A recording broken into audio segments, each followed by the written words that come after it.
খুঁজতে যাই, তাহলে এই উত্তরটা হয়তো বা পুরোপুরি আমিও পাবো না।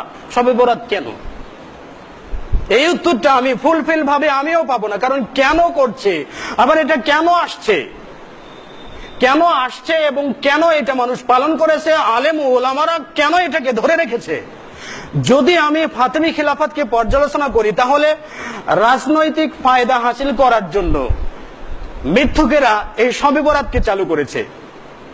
রাজনীতির ক্ষেত্রে জনগণের সমর্থন পাবার জন্য এই বিষয়গুলোকে পর্যায়ক্রমে একের পর এক উলামায়ে কেরামগণ, একের পর এক রাষ্ট্রপ্রধানরা চালু রেখেছে। কিন্তু বাংলাদেশের উলামায়ে কেরামগণ কেন চালু রেখেছেন জানেন? একটা সহজ উত্তর আমার কাছে আছে, সেটা হলো শবে বরাতকে যদি সবাই নিষেধ করে, তাহলে শবে বরাত উপলক্ষে পকেটে 10,000 টাকা হয়তো বা হুজুরের পকেটে যাবে না। যাবে কি? ধরে নিন আমি শবে বরাতের বিরুদ্ধে কথা বলছি, আমাকে কি কোনো টাকা দেবেন? দেবেন না। এখন যিনি শবে বরাতের পক্ষে কথা বলছেন, শবে বরাত পালন করবেন, আপনি জান্নাতে যাবেন, আপনার বাপ দাদা 14 গোষ্ঠী এমন যারা জন্ম নেয় না, এর সবগুলো জান্নাতে যাবে। তাহলে আপনি তো তাকে হুজুর বলবেন একটু মিলাদ করে দিন না, আমি 1000 টাকা দিলাম। মুসাফা করে আপনি 2000 টাকা দিলেন। আর একজন বলেন হুজুর একটু মোনাজাত করে দিন না, তাকে 2000 টাকা দিলেন। আর একজন বলেন আমার বাবা মারা গেছে, আজকে মহিমান্বিত রাত্রে একটু দোয়া করে দিন না, আপনি 3000 টাকা দিলেন। হুজুরের পকেটে তো 20,000 টাকা চলে গেল। এখন এই কথাটা যদি হুজুর বলতে যান, তাহলে কি ওই জিনিসটা কি পাওয়া যাবে? পাওয়া যাবে না। অনেকে হয়তো বা বলবেন এত শবে বরাত সম্পর্কে আপনাদের এত অ্যালার্জি কেন, তাই না? বলতেই তো পারে এত অ্যালার্জি কেন শবে বরাত সম্পর্কে? শবে বরাত সম্পর্কে আমাদের অ্যালার্জি নেই, অ্যালার্জি আছে ইসলামের, অ্যালার্জি আছে কোরআন সুন্নাহর, এই জন্য আমাদের অ্যালার্জি। আমি কেন বলছি বা আমরা কেন বলছি আপনাদেরকে? আমি কি আপনাদেরকে বলছি যে আপনারা শবে বরাত পালন করেন না, আমাকে টাকা দিন? বলছি কি আপনাদেরকে কি এটা করুন কি সেটা করুন, কোন বিষয় কি চাপিয়ে দিচ্ছি? নিঃস্বার্থ ভাবে। কারণ আমরা তো ইবাদত করতে বেশি আগ্রহী। শবে বরাত থাকলে তো আমাদেরই লাভ, আমাদেরই পকেট ভরবে। কিন্তু আমরা কেন বিরুদ্ধে চলে যাচ্ছি? কেন আমরা এটার বিরুদ্ধে মুখ খুলছি? কেন আমরা এটার বিরুদ্ধে লেগে পড়েছি? কেন? এর থেকে বুঝতে হবে ইসলামের একটা বড় একটা স্বার্থ এর মাঝে নিহিত রয়েছে। আল্লাহ রাসূল সাল্লাল্লাহু আলাইহি ওয়াসাল্লাম বলেছেন যে মান আহদাতা ফি আমরিনা হাদা মা লাইসা মিনহু ফাহুয়া রাদ্দুন, যে ব্যক্তি আমার কর্মের মাঝে এমন একটা নতুন কর্ম চালু করলো যেই কাজটি আমি রাসূল করিনি, আমার মৌন সমর্থন নেই, আমার কর্ম নেই, আমার নির্দেশ নেই, নিশ্চিত ফাহুয়া রাদ্দুন, সেই কাজটি পরিত্যাজ্য। সকল উলামায়ে কেরামগণ ফাহুয়া রাদ্দুন এটার ব্যাখ্যা করেছেন ফাহুয়া বিদআতুন, নিশ্চয়ই এটা বিদআত। এখন ধরে নিন তাহলে শবে বরাত নয় 448 হিজরিতে আসলো, আল্লাহ রাসূল থেকে তো আর আসেনি।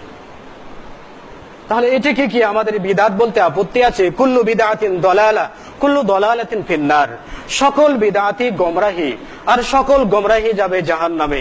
জেনে শুনে যদি কোনো ব্যক্তি বিদআত করে থাকে তার জন্য জান্নাত হারাম, তিনি জান্নাত পাবেন না। অজানাই যদি বিদআত করে থাকেন এবং তাওবা পরে আল্লাহর দরবারে তাওবা পরে তিনি যদি ক্ষমা চেয়ে মৃত্যুবরণ করেন, তাহলে আল্লাহ সুবহানাহু ওয়া তাআলা তাকে ক্ষমা করবেন।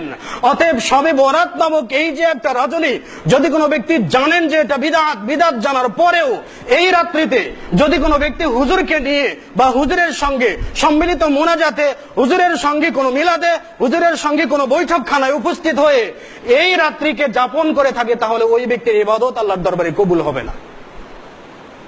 অতএব এই বিষয়গুলো থেকে আমাদের একটু সরে আসা উচিত। এজন্য আমরা বলি আপনারা পড়ুন, পড়াশোনা করুন এবং জানুন, পড়াশোনা করুন এবং জানুন। আমি যে আয়াতে কারিমাটাই আপনাদেরকে তেলাওয়াত করেছিলাম, সেই আয়াতে কারিমার শুরুতে পূর্বের আয়াতেই বলা আছে যে এটা একটা সুস্পষ্ট কিতাব যেটা আল্লাহর পক্ষ থেকে নাযিল হয়েছে। কোরআনুল কারীমটা একেবারে স্পষ্ট, আপনার কাছে স্পষ্ট, আপনি পড়বেন আপনার কাছে স্পষ্ট, যে তার কাছে যাবে তার কাছে স্পষ্ট। এমন না যে কোরআন সবার জন্য বোঝা সম্ভব নয়, কোরআন শুধু মৌলবীদের জন্য বোঝা সম্ভব। 2-4 বছর জুবদা, সরফেবেদ ইত্যাদি ইত্যাদি ফার্সি, আপনার গুলিস্তা ইত্যাদি কবিতার বই পড়ে এসে তিনি মহামহাক্কিক হয়ে গেছেন আর বলে দিচ্ছেন যে সাধারণ জনগণের জন্য কোরআন পড়া সম্ভব নয়, সাধারণ জনগণের জন্য হাদিস বোঝা সম্ভব নয়। আল্লাহ রাব্বুল আলামিন তিনি নিজেই বলে দিয়েছেন আমি কোরআনুল কারীম নাজিল করেছি অত্যন্ত সহজ ভাবে, সুতরাং কোরআনুল কারীম পড়া, অধ্যয়ন করা এবং জানা এটা অত্যন্ত সহজ ব্যাপার। আর আলেমরা বলছে আরে সহজ না, এটা কঠিন ব্যাপার। আপনি একটা হাদিস নিয়ে তার কাছে বলুন না যে শবে বরাতের দলিলটা পেলেন কোথায়, যে হাদিসটার কথা বলছেন হাদিসটা জয়ীফ, হাদিসটা কি জাল, আপনাকে ধমক দিয়ে বলবো ওই মেয়ে তুমি হাদিসের একটু বোঝো। এখন মানুষ যাকে আল্লাহ তাআলা বিবেক দিলেন তিনি হাদিস সম্পর্কে বুঝবেন না, ওই হুজুরই শুধু হাদিস বুঝবেন, এমন পকেটের ইসলাম কোন জামানা থেকে আসলো আমার নিজেরও জানা নেই, আমার নিজেরও জানা নেই। ওই যে ছোট ছোট কোরআন দেখেন না, তাবিজের ভিতরে ঢুকে দিয়ে মাথায় একটু মম দিয়ে বলে দিবে এটা আপনি গলায় ধারণ করবেন আর মাঝে মাঝে একটু চুমু খেবেন, তাহলে আপনার সবকিছু ভালো হয়ে যাবে। কোরআনটাকেও তাবিজে ঝুলাছে, আবার তাবিজে ঢুকাছে, আবার ইসলামটাকেও জুব্বার পকেটে বন্দি করে ফেলেছে।